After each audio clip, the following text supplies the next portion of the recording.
స్వర్గీయ నందమూరి తారక రామారావు గారు దివ్యమోహన్ రూపం నన్ను సినిమా పట్ల ఆకర్షితుని చేసింది. ఆ పిచ్చి భయంకరమైన వ్యామోహంగా మారి సినిమా ఫీల్డ్కి వచ్చేటట్టు చేసింది. ఆయన ఎక్కడున్నా కూడా మా సంస్థని నాలాంటి ప్రపంచవ్యాప్తంగా ఆయనకున్న అభిమానుల్ని నడిపిస్తూ ఉంటారు. తన శక్తితో మమ్మల్ని ముందు నడుపుతుంటారని నమ్మే వీరాభిమాని నేను.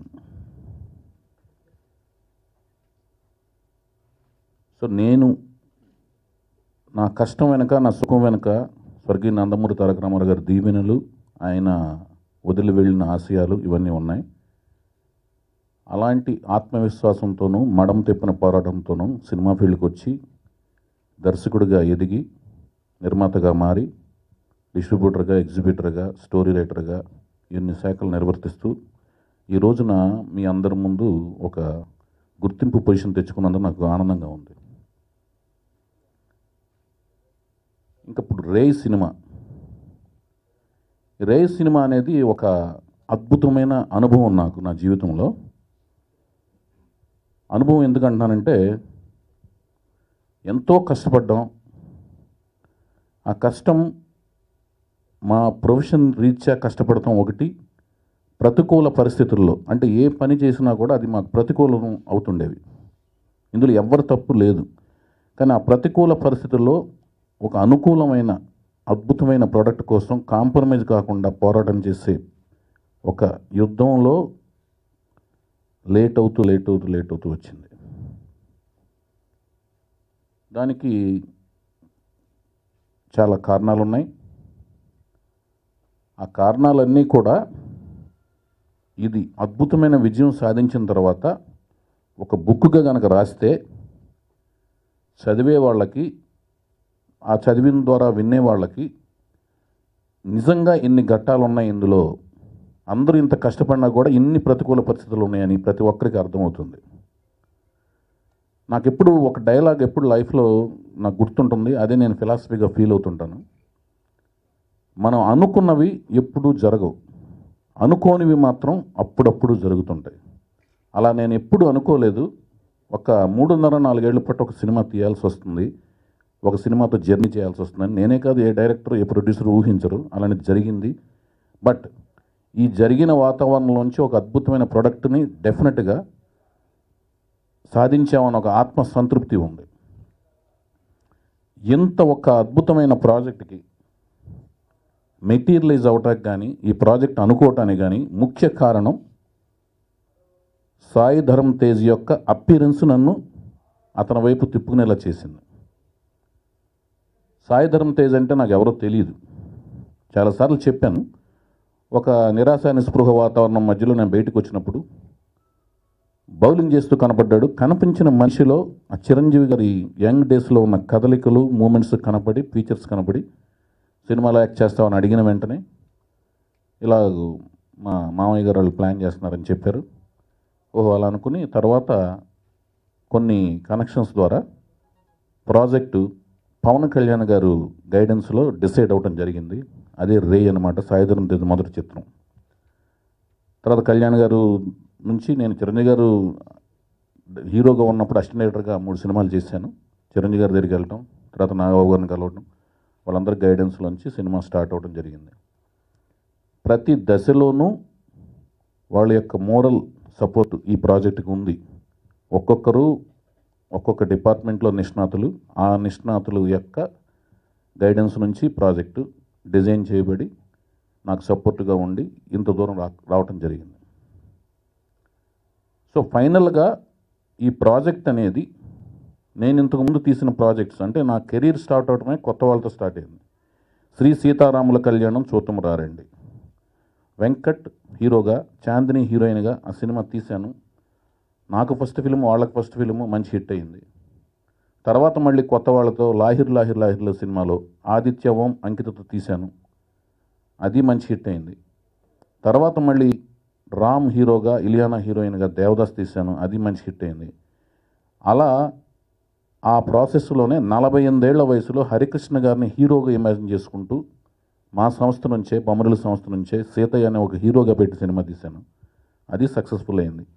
ఆ పరంపరలోనే సాయిధరం తేజ్ని కథానాయకుడిగా ఊహించుకుంటూ ఒక మంచి స్క్రిప్టు, అంటే బ్రహ్మాండమైన వాల్యూమ్ ఉండి, స్పాన్ ఉండి, విపరీతమైన ఖర్చును డిమాండ్ చేసే ఒక కథను అనుకుని తనతో జర్నీ చేస్తే తను దాన్ని క్యారీ చేశాడు. ఈ సినిమాల లాగానే ఇది కూడా మంచి హిట్ అవటమే కాకుండా వాటన్నిటిని అధిగమించే హిట్ అవుద్దన్న నమ్మకంతో నాకు ఉంది. ఎందుకు ఉందంటే, ఈ సినిమా పబ్లిసిటీ స్టార్ట్ చేసిన విషయంలోనే మీరు గమనించుంటారు. ఒక స్టాంప్ అనే దాంతో ఫస్ట్ పబ్లిసిటీ స్టార్ట్ చేశాను. మీ విలువైన సమయం వృధా కాదు, సాటిస్ఫాక్షన్ 100% గ్యారంటీడ్ అని పెట్టాను. సో డెఫినెట్గా థియేటర్కు వచ్చిన వాళ్ళు ఒక కొత్త కథను చూస్తారు, కథనాన్ని చూస్తారు, కొత్త వాతావరణం చూస్తారు. ఫస్ట్ హాఫ్ వెస్టిండీస్ వాతావరణంలో చూస్తారు, సెకండ్ హాఫ్ అమెరికా వాతావరణంలో చూస్తారు. ఆర్టిస్టుల దగ్గర నుంచి వాళ్ళ పాత్రలకు తగ్గట్టుగా ఇంటెన్సిటీ ఆఫ్ ఎనర్జీ లెవెల్స్ చూస్తారు. సాయిధరం తేజ్ ఒక పక్కన, అలాగే సయామి కేర్ అని శబనాద్మి మేనకోళ్ళు, ఆవిడ ఫస్ట్ ఫిల్ము. ఆ అమ్మాయి ఇప్పుడు రాకేష్ ఓం ప్రకాష్ మెహ్రా డైరెక్షన్లో తన సెకండ్ ఫిల్ము, హిందీలో ఫస్ట్ ఫిల్మ్ చేస్తుంది అమ్మాయి. అలాగే శ్రద్ధాదాసు, వీళ్ళ ముగ్గురు. అలాగే దుర్యోధన క్యారెక్టర్ ఇస్తున్న అర్పిత్ రాంక, అంటే టీవీలో దుర్యోధనగా ఫెమిలియర్ అతను. ఈ నలుగురితో తీసిన రే సినిమా మ్యూజిక్ సరుపుకోవడం జరిగింది. తర్వాత ప్లాటినం డిస్క్ రేంజ్కి అమ్మకాలు కూడా జరిగినాయి. మంచి ఆడియో కూడా మంచి హిట్ అయింది. లేటెస్ట్గా ఒక 1 వీక్ బ్యాకే సెన్సార్ అయిపోవడం కూడా జరిగింది. సెన్సార్ సర్టిఫికేట్ పొందాం. వీటన్నిటి దృష్ట్యా ఇప్పుడు ఈ సినిమాకున్న నమ్మకంతో, వాల్యూమ్ తోటి, ఇంటెన్సిటీ ఎంత ఉంది ఈ సినిమా, దానికి తగ్గ ఒక సీజన్ కోసం వెతుకుతూ, మిగతా కారణాల దృష్ట్యా ఇప్పుడు మార్చి 27, ఈ నెల 27 సమ్మర్కి కర్టెన్ రైజర్ ఫిల్మ్ లాగా, సమ్మర్ సీజన్కి కర్టెన్ రైజర్ ఫిల్మ్ లాగా, ఫస్ట్ ఫిల్మ్ లాగా మార్చి 27న మా సినిమా రాబోతుంది అని మీకు తెలియజేయడానికి నేను చాలా ఆనందిస్తున్నాను. అన్ని రకాల అనుకూల పరిస్థితులన్నీ ఏర్పడినాయి, ప్రతికూల పరిస్థితులన్నీ సద్దుమణిగినాయి, అందరినీ మాట్లాడుకోవటం అన్నీ జరిగినాయి. చక్కగా అందరు ప్రోత్సాహంతో, ముఖ్యంగా రమేష్ ప్రసాద్ గారు, అలాగే విజయ్ ప్రసాద్ గారు, అలాగే శోభన్ బాబు గారు, వీళ్ళందరి పరిస్థితులు అర్థం చేసుకుని, ప్రాజెక్ట్ పరిస్థితులు అర్థం చేసుకుని, వాళ్ళు ఇచ్చిన సపోర్ట్తో, వాళ్ళు ఇచ్చిన గైడెన్స్లో ఈ ప్రాజెక్టు అనుకూల వాతావరణంలో మార్చి 27న అద్భుతంగా మీ ప్రపంచవ్యాప్తంగా రిలీజ్ కాబోతుంది.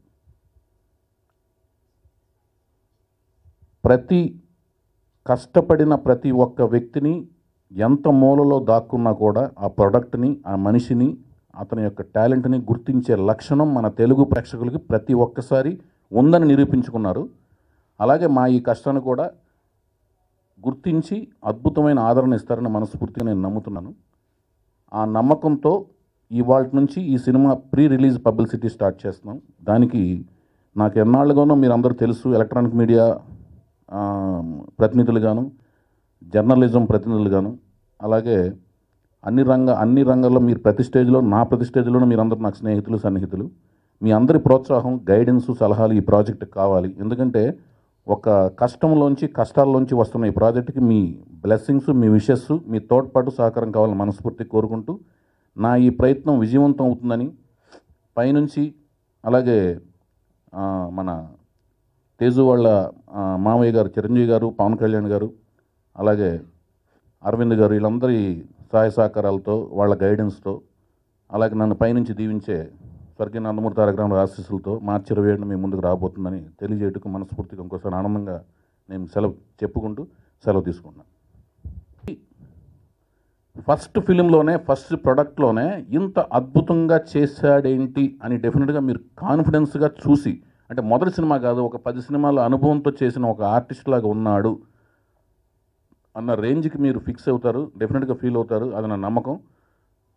అంత టైం స్పెండ్ చేసి నా ప్రాజెక్ట్కి డేట్స్ ఇచ్చి, అంటే ప్రొడ్యూస్ చేయడం, డైరెక్ట్ చేయడం అనేది క్రియేటివిటీతో కూడిన పని, ప్రొడ్యూస్ చేయడం అనేది వనరులు తీసుకొచ్చే పని. ఈ 2 పనులు కష్టంతో పాటు ఎట్లాంటి పరిస్థితులైనా సరే బెండు తిరిగేలాగా వర్క్ చేయడం అనేది ఆర్టిస్టుల యొక్క సహాయ సహకారాలు డెఫినెట్గా ఉండాలి. అందులో కొత్త ఆర్టిస్టులకి ప్రతిదీ భయంకరంగా ఉంటుంది, భయంగా ఉంటుంది. ఇన్ని గంటలు పని చేయాలా, అమ్మో ఇక్కడ షూటింగ్ దిగిన వెంటనే పని చేయాలా, అక్కడికి వెళ్ళాలి, ఇక్కడికి వెళ్ళాలి. నేను పనిచేసిన ఫస్ట్ ఫిల్మ్ నుంచి కూడా కొత్త ఆర్టిస్టులు అందరూ కూడా నాకు ఎంతో సపోర్ట్ ఇచ్చారు. నా right from the first film నుంచి కూడా నన్ను నమ్మారు. వాళ్ళు నమ్మేటట్టుగా నేను కూడా వాళ్ళని చాలా ఫ్రెండ్లీగాను చాలా చక్కగాను వాళ్ళందరినీ మంచిగా ఒక ఫ్రెండ్లీగా డైరెక్ట్ కాకుండా డీల్ చేశాను. ఇప్పుడు సాయిధరం తేజు ఈ ప్రాజెక్టుకి తనకు అనిపించిన అనుభవాలు కానీ ఈ సినిమా రిలీజ్ అవుతున్నందుకు కానీ ఎక్సైట్మెంట్ కానీ తను మీతో పంచుకుంటాడు. Thank you. తో మార్చి 27 సినిమా రిలీజ్తో పాటు ఈరోజు హోలీ పండగ. రకరకాల ఈ 3.5-4 ఏళ్ళుగా చాలా పండుగలు వచ్చినాయి వెళ్ళినాయి, ఏమీ నా హృదయానికి తాకలేదు. బట్ ఈ హోలీ అనేది కొంచెం బాడీకి టచ్ అయింది. ఎందుకంటే ఈ రోజు నా సినిమా రిలీజ్ అవుతుందని ఒక నమ్మకానికి వచ్చి అనౌన్స్ చేస్తున్నందుకు నాకు చాలా ఆనందంగాను కలర్ఫుల్గా అనిపిస్తుంది. సో ఈ రోజున ఆ డేట్ అనౌన్స్మెంట్తో పాటు థియేటర్కల్ ట్రైలర్ ఒకటి, ఫ్రెష్ ట్రైలర్ ఒకటి మంచిది, దాంతో మా ప్రచారం స్టార్ట్ అవుతుంది. అది అన్వైల్ చేయటానికి నా డాటర్ తను ఈ సినిమాలో అంటే దేవదాస్ సినిమాలో ఇలియానా చైల్డ్గా ఉన్నప్పుడు తన ఫోటోలే వాడాను. మళ్ళీ తన తర్వాత ఈ సినిమాలో సినిమాలో మన సాయిధరం తేజ్కి చెల్లెలి కింద క్యారెక్టర్ ప్లే చేసింది. సో తన చేతుల మీదుగా అంతేకాకుండా తను ఈ సినిమా కో ప్రొడ్యూసర్. సో తను చేతుల మీదుగా ఈ థియేటర్కల్ ట్రైలర్ రిలీజ్ చేయబోతున్నాం. ఈ ప్రాజెక్టు ఇంత మంచి ప్రాజెక్టుని ఇలా తయారవడానికి ముఖ్యమైన పాత్రధారులు నా ఆఫీస్ టీం మెంబర్స్ అయిన మరొక 2 ముఖ్యమైన వ్యక్తులు ఉన్నారు. నాకు ఎగ్జిక్యూటివ్ ప్రొడ్యూసర్గా ఉండే Komeni Venkateswararao. At the same time నేను బొమ్మరిల్లు సంస్థ స్థాపించిన అప్పటి నుంచి కూడా మాకు ఎలాంటి ఇష్యూస్ ఉన్నా ఎలాంటి విషయాలు ఉన్నా సపోర్ట్గా ఉంటూ, బ్లైండ్గా సపోర్ట్గా ఉంటూ, అవగాహనతో కూడిన ఆర్గ్యుమెంట్స్తో రకరకాలుగా వెన్నంటూ ఉండే ప్రసన్న గారి యొక్క సపోర్ట్ ఇదంతా ఉంది. వాళ్ళిద్దరిని ఇప్పటికీ నేను నా జర్నీ వాళ్ళతో ఉంది, వాళ్ళతో ఇప్పటికీ నేను మర్చిపోలేను. వీళ్ళందరికీ నేను ఈ సభాముఖంగా ధన్యవాదాలు తెలియజేసుకుంటున్నాను. ఇప్పుడు నా పాప చేతుల మీదుగా థియేటర్కల్ ట్రైలర్ రిలీజ్ చేయబోతున్నాం. And now we are going to launch the theatrical trailer and we want your blessings. Thank you.